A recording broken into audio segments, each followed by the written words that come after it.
Naku, ayan o, tignan nyo yan. Ayan ang mga nakuha ko kasi nandito na naman ang food truck sa Clinton. So, magaganda ang mga pagkain nila ngayon. So, eto ang mga nakuha ko at ang meron sila. Meron iba pa rin na hindi na ako kumuha katulad ng purple na cabbage na malaki. Hindi na ako kumuha noon. Mga green pepper, ang lalaki. Kasi may tanim naman akong green pepper. So, etong mga kinuha ko, etong milk, Oakhurst, magandang brand yan. And it is, the best by date is September 4, itong milk na to. Tapos itong mga bread, Sara Lee. Mga Sara Lee sila oh. Itong dalawang maliit, September 4 ang best by date. Ito namang dalawang malaki, September 10 ang best by date. So apat kasi ang limit eh. Ako lang ata nagtatanong doon kung ilan ang limit. Yung iba kuha na lang ng kuha. Kaya nagtatanong ako para malaman nila. So kumuha ako ng maximum limit for ipi-freeze ko na lang yung iba. Kasi there are times na wala naman silang bread para meron na akong nakareserbang bread. Ito yung salads, yung mga lettuce, family size. Salad kit, ang tawag dyan. May green apples sila. Parang meron ding red apples, hindi lang ako kumuha.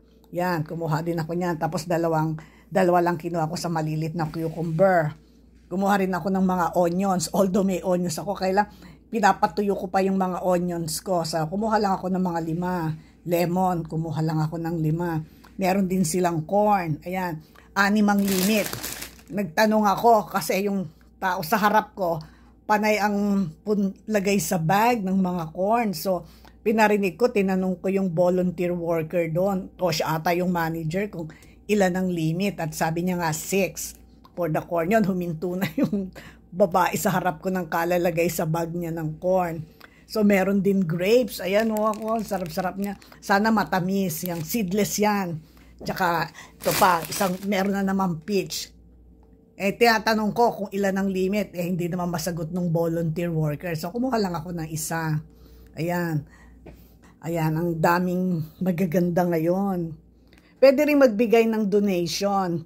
So, ako nagbibigay ako. Ewan ko kung yung iba. Sana maski nga $1 lang kung lahat magbibigay. It's a big help sa mga volunteer workers. Kasi yung mga volunteer workers, they use their own money to buy gas para makapunta lang dyan sa lugar ng kung saan naka-schedule ang food truck. So, isipin mo yan, kung mag-grocery ka niyan, magkano lahat yan.